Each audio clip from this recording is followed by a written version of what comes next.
Hey class. So after making my first video, I kind of realized, and in the comment section, I realized that obviously, zombie games are overpopulated, and there's a bunch of them, and they're all kind of the same. There's some different ones and some good ones, but I feel like I still could make a playable video game, um, or interactive game out of the zombie genre. And I started talking with my brother. He plays like a lot more games than I do. And we started thinking about maybe like a half zombie, half human, who can speak to humans and can also speak to zombies, but he's still like sort of an outsider. And I guess it'd just be like post, zombie apocalyptic era. And I guess there's a cure. So there's a cure, and it's all the way across the country. And there's three possible choices that he could do to get to the cure. Along the way, there's a few things that he could, the storyline could change and all these little other things. But I just made this basic outline just to explain, what I was thinking and what would be a cool sort of a game, and maybe like all these options that he could do. Um, so yeah, the first choice would be to assemble an army of zombies to take with him to take on this large fortress that's guarded by all these humans who aren't allowing anybody to go in because there's the only place in the world that they have this cure. Um, so I thought that'd be an ample choice because obviously he'd be like, oh, there's all these zombies that I could take with me. They're basically brainless and they'll listen to whatever I say, and then I won't have to take on this whole fortress of myself. Well, with that decision, means of transportation would also be a factor, and weapons would also be a factor. But I just got to the basic gist of it, so just bear with me. So he assembles the army's fortress. He uses the army of zombies against the fortress.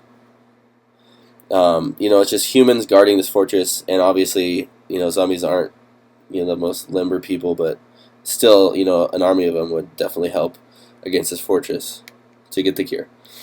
Well, he gets there, and they go into the fortress, and he finds the cure. And he's like, well, should should I just cure myself, or should I try to cure all these zombies? So let's just say he tries to cure all of the zombies. Well, he figures out that there's only enough cure for him and one other zombie.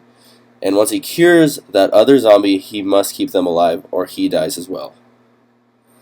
And so I figured that out. Well, say he only wants to cure himself. Well, now he cures himself, but he's human now, and all of his family and loved ones that were all zombies are still out there, and they're trying to kill him. And so he has to deal with that. So let's go back to the beginning. And say he just wants to find a car or a plane or something and get there himself. He has to find weapons. He has to find as much weaponry as he can and fit it in the vehicle that he finds, which is, it's got to be scarce, as opposed, there's not many just random cars laying around. But if he does find one, he has to fit as much weaponry in there as he can, and he has to take on the fortress himself because he doesn't have any zombies with him, and all the human guards assume he's a zombie, so they're going to try to kill him. Well, let's say that he dies while taking on the fortress. So he dies. Well, he turns full zombie, and then the game ends. Let's say he succeeds. He succeeds and finds the cure. He cures himself and wins the game. I just thought those were the two outcomes because if he's going to take on the fortress himself, he's going to have a lot more tasks to do, such as like finding weapons, planning out a strategy to take on this fortress, choosing the right approach, getting there, making sure he doesn't die along the way. It would just be, an ample ending if he just cured himself and then won the game. And yeah. So let's go back to the beginning. So say that he wants to persuade the humans that are around him, that he rarely sees because if he sees them, they'll kill him, that he is only half zombie and he tries to get their help.